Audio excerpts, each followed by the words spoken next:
do we find you right now? Are you at home in Margaret River? I'm at home in Fremantle at the moment. We moved back up to the city for a little while for my son's last year of education. Mm. But how does it feel to be home? I mean, following you, it seems like you're away so much. It must be nice to be kind of on home soil, I guess. Yeah, I kind of been uh it's kind of been a long time coming, about 5 to 7 years of always planning to be very stationary for this year of my son's last year of schooling. I really didn't want to be away. And so I just yeah, I knew there was lots of stuff I could be doing from home and just wanted to be around every morning and every night when he comes back and soak up the little incidental moments that are the gold. And yeah, having a daughter who is 21 now and just, yeah, the fleeting moments and you really want to be around for him. So I was able to do a lot of work from home and just be around him. So yeah, Yeah. it's been good. Yeah, that's a beautiful thing, and I guess it kind of connects a little bit with talking about the upcoming album. Um, I guess you've had some time at home, so it's finally had a chance to kind of come to fruition. Is that kind of, I guess it's a bit of a perfect storm. Does that feel about right? Yeah, in some ways they kind of Venn diagrammed over each other in a way. It was, yeah, they all kind of just kind of coalesced, I guess. There've been some storms brewing that made certain decisions more I don't know, tangible. Giving walking away from my solo album project that I was self-producing and engineering and kind of giving up a little bit on that and throwing my hands up in the air allowed for some new stuff to enter the space that was provided. Mm. And in doing so, this concept of four seasons kind of came to me. Because I think before then I was like, I threw my hands up in the air. I was like, I don't know if I can have a band. What did I do to have a band? I don't know if you ever have those moments in your life where you're like, I don't know how I did that. I actually don't know how I did that. I don't know if I have the naivety to do what I once did. And I was having a moment like that, and like, how would I be able to have a band again and captain a band and lead a band and deal with the complexities of human nature and being a friend, a band leader, a musician, and a boss and a cohabitator on a bus. And I was just like, oh. And somehow this four seasons came to me of, well, don't worry about that at the moment. You need to heal. You've just, both your father and your father-in-law passed within 40 hours of each other in a palliative care situation at home during lockdown. Yeah, you can't see the forest through the trees on your album. You're raising young adults, and that's complex, and your anxiety is peaking, and there's lots going on. How about just stop? And in that stopping, the four seasons came, and healing became a priority, and kind of as a metaphor or as a symbol. Um, Mm. the ambient album that I've wanted to make for the last 10 or 20 years now seemed like the only thing I was able to do. Yeah. This complex, overproduced kind of self-engineered thing to like, cool, I'm gonna get a professional engineer in and I'm gonna do very, very, very, very simple music and do baby steps and just try to tend to myself and gain some confidence back up in this whole realm of recording whilst ticking a box of something I wanted to do, which was essentially just be part of the soundtrack that I've heard over the last 3 decades when I've ever been at places of well-being, Mm. places of whether it's yoga centers or acupuncture, kinesiology, massage, you name it. And I was just always thought that I was driven to make some music like that at some point to offer my skill set into that realm of that culture. So Mm. it all just kind of culminated in this perfect storm, which was like, yeah, now's the time. In fact, it's the only thing you can do. I agree with all of that. You know, it feels like kind of a deepening or a maturing into your own life, you know, like death and fatherhood and a sort of maturing. And it feels like, you know, I'm thinking of the metaphor of maybe a hearth, you know, and the fire reaches that point where it's just going, you know, there's just the coals are nice and hot and you can throw another log on, it just burns consistently, you know, rather than the big flames of the band and everything, it's just everything's settling. That's Yeah. what I'm hearing in a way.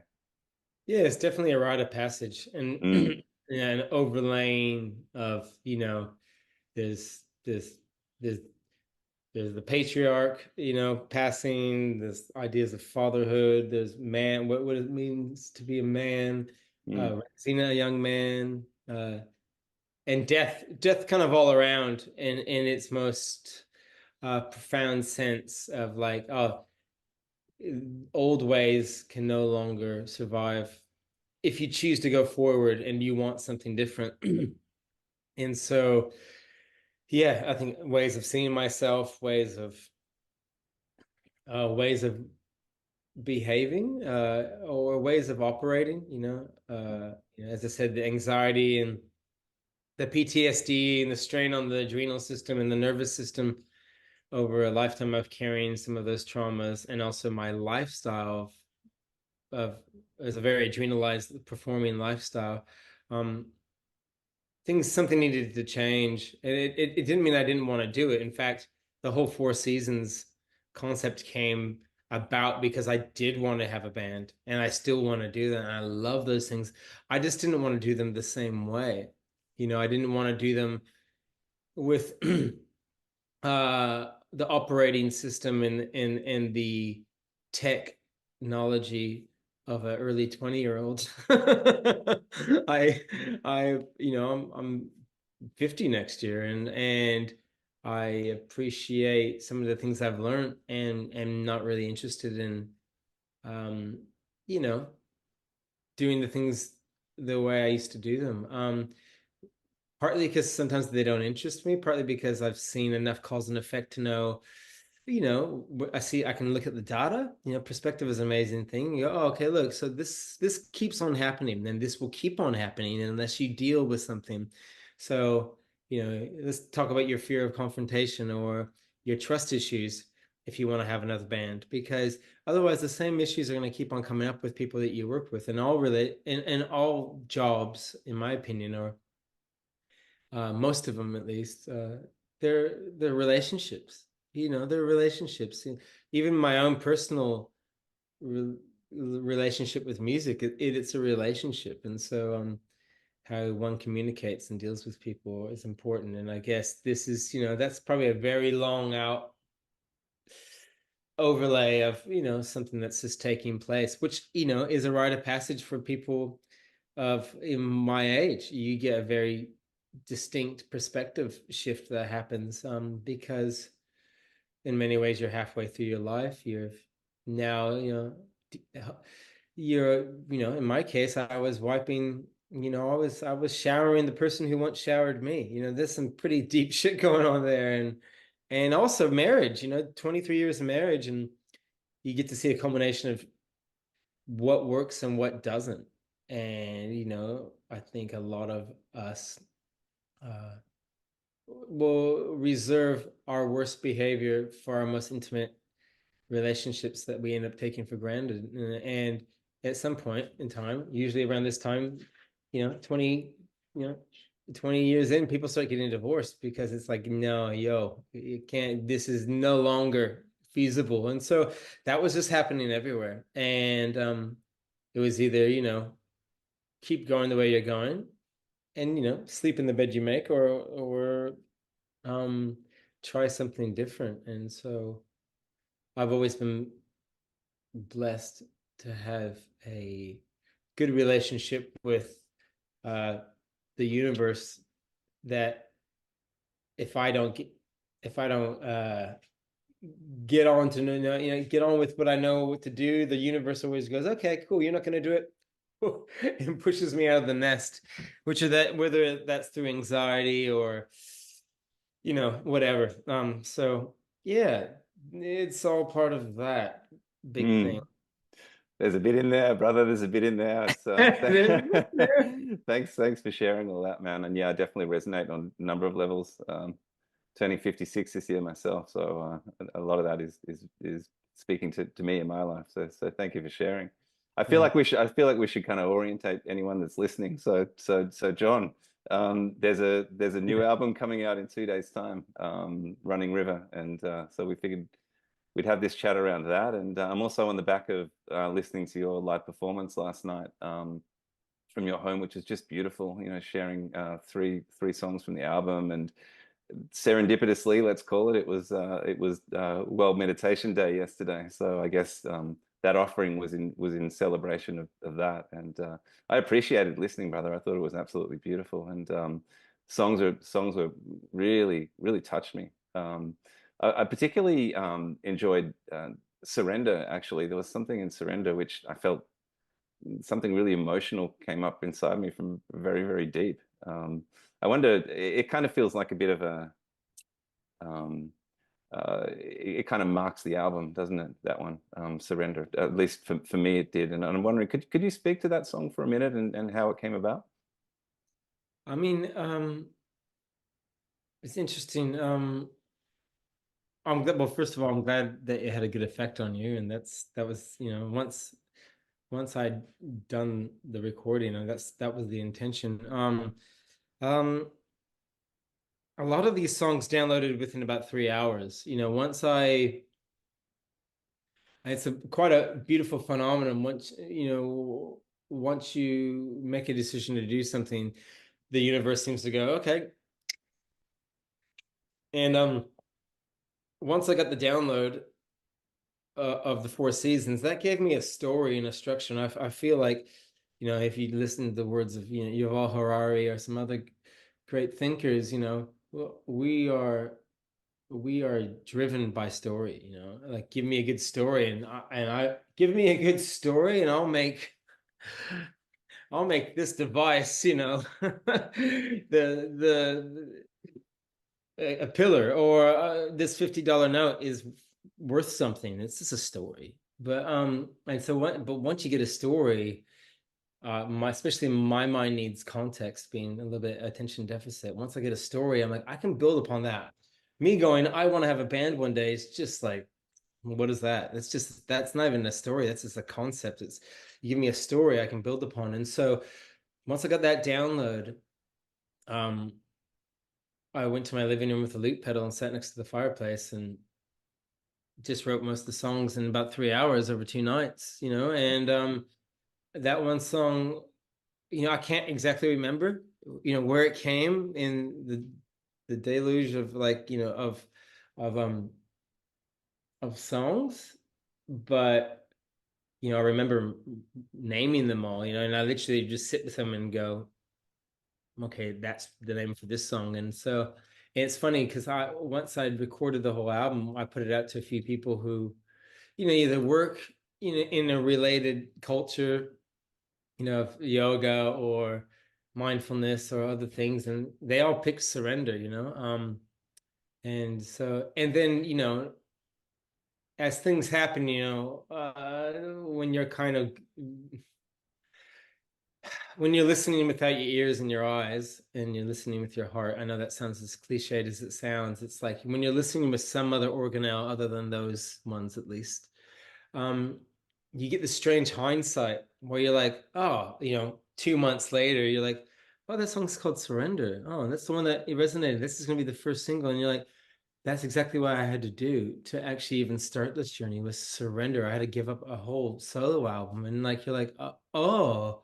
And I'm sure, I know, I see the instruments behind you. I'm sure you've had those moments where you've written songs or something, and you've made something, and you don't really understand a lyric or something. And then it's only the months later that you're like, oh, that's what this, that's what I was divining, but this limited hardware wasn't going to be able to understand, the bandwidth of what you're taking in. So yeah, it's definitely a kind of like a hallmark of the whole moment. It's just give up, stop for a second, surrender.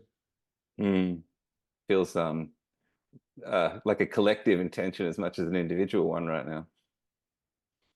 Yeah, it's really strange because I think I'm constantly struck by duality, and polarization and polarity Mm. and the sun and the moon and you know air and fire and what have you. And it's part of me, he's always been an activist. I feel like that we all hold different roles in society. And part of one of my roles, a part of, I think what I really do well is probably create some magic through making music and give people the chills and give them a sense of wonder and the unknown and the divinity. I think that's what I do when I do what I do best. And it's not something I intended to do. It's just something that I've realized that, I'm not here to make people remember or forget or politicize them or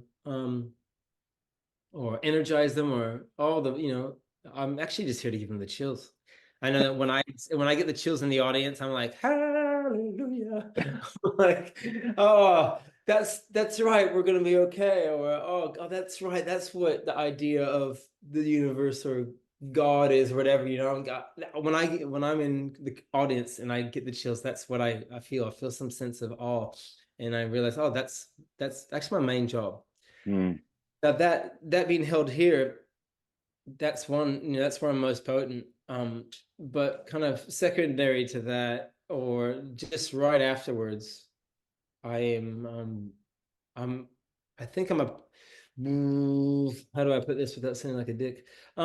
Like I think part of my role, I protect. Like my wife is a builder, she builds things, she doesn't want to fight.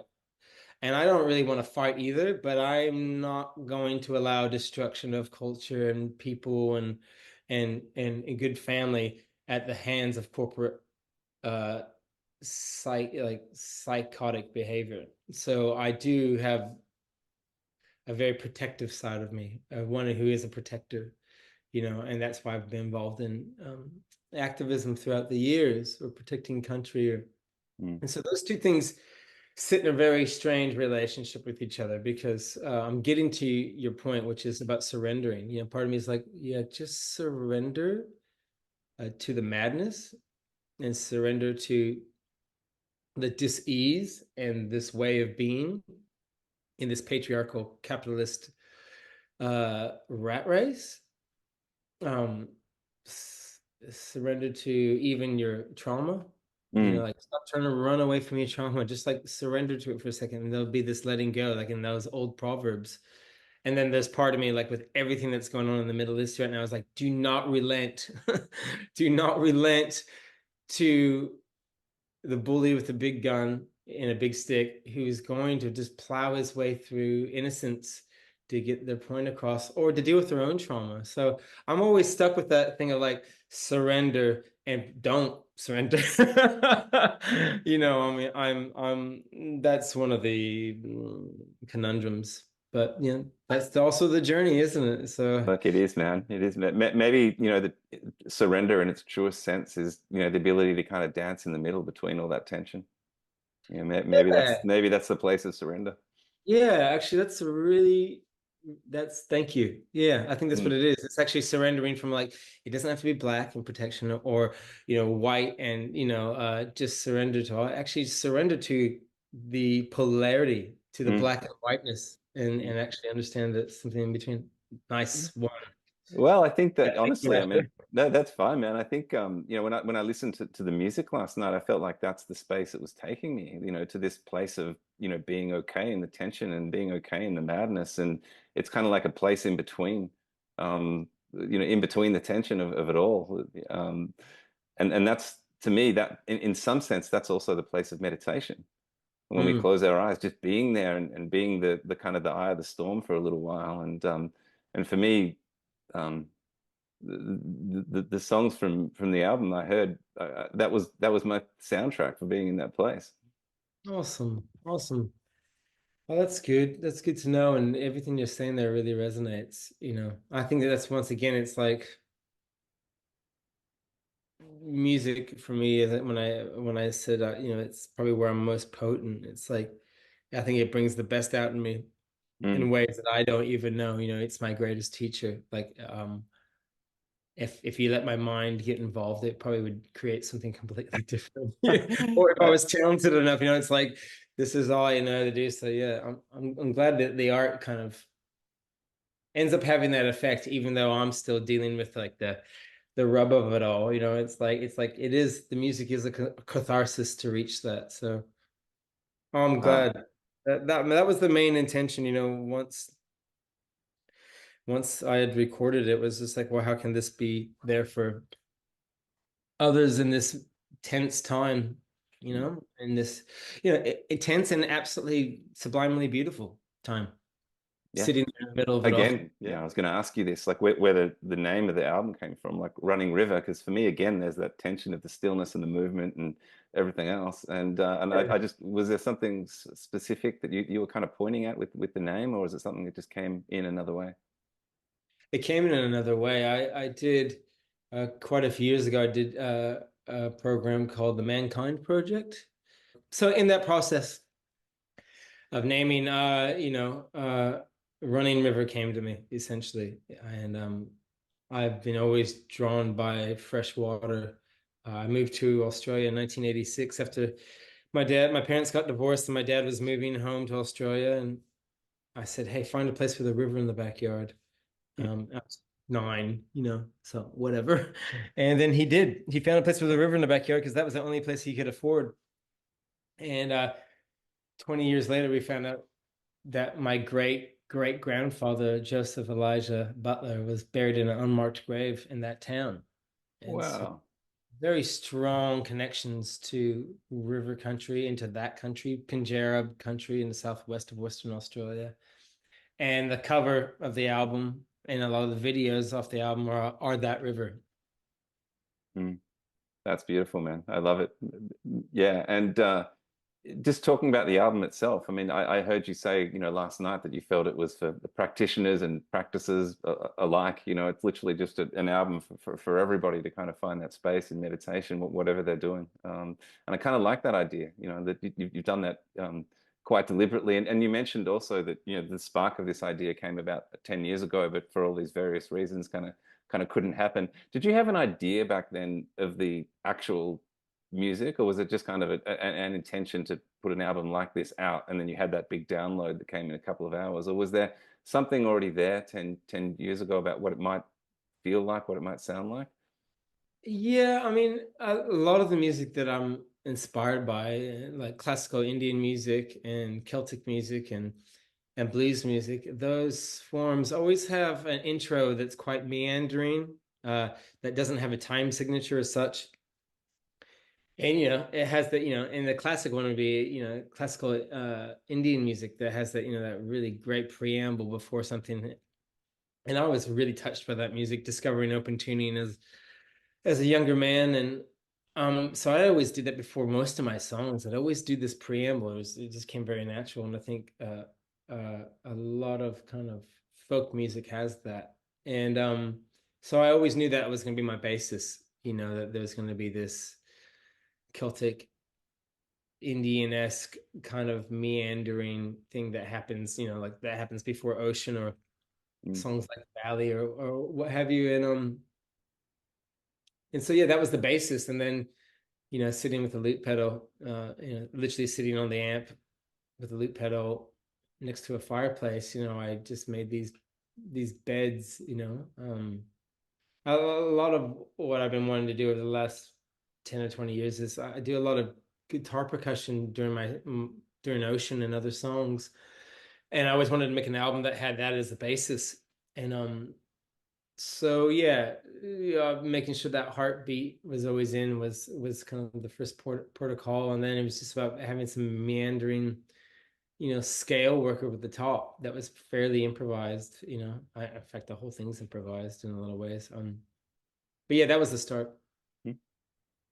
I'd love to turn a little bit and chat about your own kind of relationship with meditation itself. I mean, did the gift of meditation find you as a young man, or did it come a little later, or what was the story there? It's a little meandering story. I mean, I was going to there's something called the Self-Realization Fellowship Center, which is was there was a kind of a teacher or thinker out of India called Paramahansa Yogananda, and he had a couple centers throughout Southern California actually, and my mom used to go to these centers, and I was the middle child. The eldest one was 16, he wasn't going. The youngest one was like 18 months, and she wasn't going. I was the 8-year-old who was going. So I spent Sundays meditating or learning how to meditate as a kind of an 8-year-old, and meandered in and out of those things. Um, and then as a 15-year-old or 14-year-old, my mom did a TM course, Transcendental Meditation course, and signed me up with her. Seemed to just to tag along along with Mm, whatever my mom was doing, yeah. and learned, got my mantra and learned how to meditate, and still remember that mantra and still use it as of this morning. Yeah, and like all things for me, at least, I go in and out of things, and yeah, still meditate. Sometimes I meditate, twice a day. Very rarely. Sometimes I meditate every day, getting better at that. But yeah, some days I'm on it. Also did Vipassana, where, after Vipassana, I did, I meditated, twice a day for an hour every day for a year. Um, and like totally meditated this line away during those 8 days of complete meditation concentration camp that Vipassana kind of is. um, so I've had to deal with, yeah, many different moments where it keeps on going, come back, and it's there's a science, and if you Debashish Bhattacharya, in Indian Hindustani slide guitarist who I had the privilege to learn with for a couple of weeks in Kolkata a couple of years ago. He uses this adage, and it's not his. I think it comes from another philosopher. But through discipline comes freedom.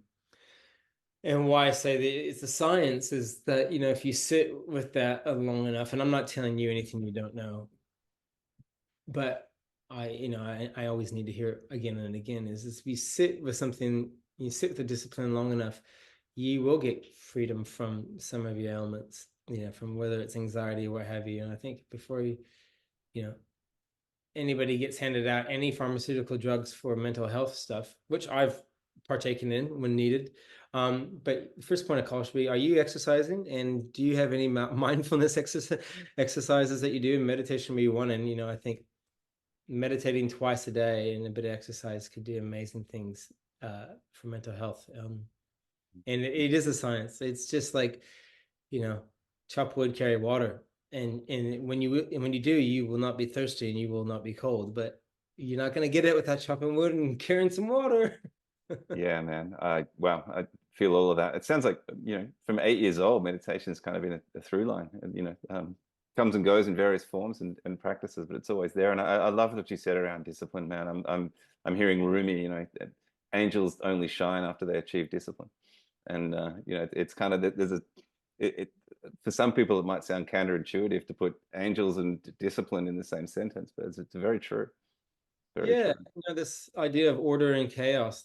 Mm, Uh, you look at the word chaos as being like hyper creativity as well. It doesn't have to be like bedlam. It's just yeah, you need both. You mm, need, I know when I have a lot of order, before I record, or if I want to even play guitar, I'll often clean my studio or my room. It's a complete ritual just to, I'm gonna make this a sacred space mm. that is worthy of this intention. And then I get on a guitar and I just, you know, I create either nonsense or beauty or something in between. But like, it took the discipline just to open up that space first, and that's whether or not I even make a knife in the shed. I'll clean the shed, like clean your space. Studios, just like set the space. Same with meditation, like just set the space. I don't want to be around.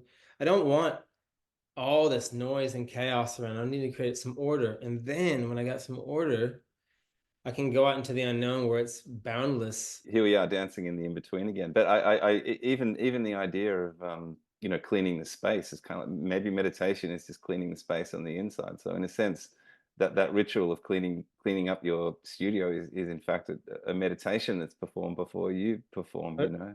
totally, totally. Mm, It's ritualistic behavior, and mm. ritualistic behavior is a symbology for a bit of order, Because I was going to ask you whether you had a form of meditation practice or something you did before you went on stage, but you've kind of just answered that in a way. Yeah, I mean, I'll straight up meditate, Right. before I go on stage. But then I'm meditating when I practice as well. Like I'll practice for a half hour, especially the Hindustani slide picking stuff, which is extremely kind of rigorous. And then I'll meditate by doing my vocal exercises, and um, I'll burn a whole bunch of different stuff. Burn some sage, burn some Palo Santo, burn some kungra, you Mm, know. I people come into my room and they're like, "What the hell's going on?" And I'm like, "I'm just cleansing it, man. I'm in different capital city every 23 hours. I'm in mm, different rooms. I've opened my rib cage wide open to show my bearing heart and all my muck and all my gold, and to thousands of people, and then they walk away, and I have to close it up and mend myself up, and ritual helps me do that, and whether the ritual of meditation or smudging, or they've just become ways of just they're just other modalities. Some people stretch before running. Some people plug in their computer so it has enough charge. I, it's just kind of it's nuts and bolts kind of stuff. I think a lot of times people want to make it into some esoteric kind of playing with glitter kind of stuff. And I love playing with glitter, by the way. But it's rooted in quite a bunch of rigor and discipline, and just pragmatic kind of science of. I feel that because I think a lot of people come to meditation practice and there's this idea of having a kind of peak experience or some kind of, spiritual ascension. And I think so much of our life is about up and out these days. Everything's got to get bigger and better and faster and shinier. And, what I'm hearing from you is that, meditation is kind of more of an in and down practice, more of a grounding or a rooting type of thing. Um, and again, coming back to the album, that's kind of what I felt there. It's not uplifting in the sense of taking me up and out of my body. It's actually the opposite, and it's another thing that I really liked. Oh, good. How Mm. many songs have you gotten to listen to? Just those three, Yeah, or? just the three. Yeah, just the three. Okay, Yeah. cool. And even in that one, the other one I wanted to mention, you talked about the mantra that you were given when you were a very young boy, and the chanting in that third song that you played last night was really beautiful. And you talked about this idea of not wanting to kind of take on a particular culture or a particular mantra, but kind of almost intuiting your own. And I thought that was really, really beautiful. Could you speak to that? Um, yeah, it's funny. Like once I decided to do this healing album, like or this ambient album, I'm a pretty earnest guy in the sense that once I get in the sand pit, no toy is out of limits.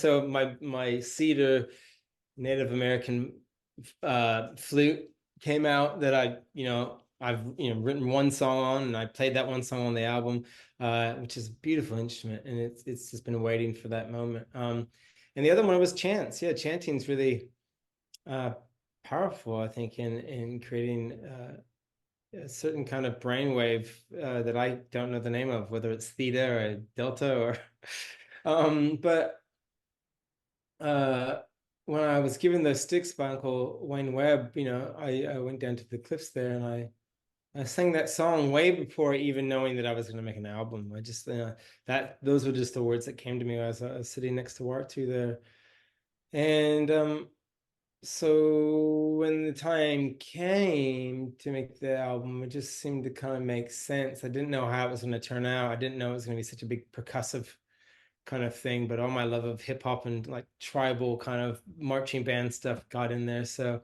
when you listen to the album, I guess on this Friday when it comes out, you'll hear it's kind of quite a big sound. And yeah, because I didn't have any connection to good good chants, to good prose on that front. I mean, I sure I could have found some, but in order to do the work that I need to do in a way that I feel that has an authenticity to it, especially something that's so kind of hard on the sleeve and out there. It needed to go cool. I needed to be able to live by it in a way that felt right for me. And mind you, if I would have had a chant from those early days of meditation that I'd grown up with, I probably could have embodied that authenticity through my relationship to it, but I didn't have that. So it wasn't about to start for an album, Mm. searching for some chance to, it didn't feel right. So yeah, making that chant up way before the concept of this album, and then it getting onto the album made perfect sense. And it was just a way of also honoring my uncle and those sticks, those powerful sticks that have their own story, and that beautiful country. And yeah, and I'm really stoked that the video for the song came out so well as well. I made a visual. I'm kind of segueing here a little bit, but That's all good. um, I made a visual component for every song. Like there's 10 songs on the album. They're all 10 minutes long. And I'm like, I don't want to make 10 videos. Wow.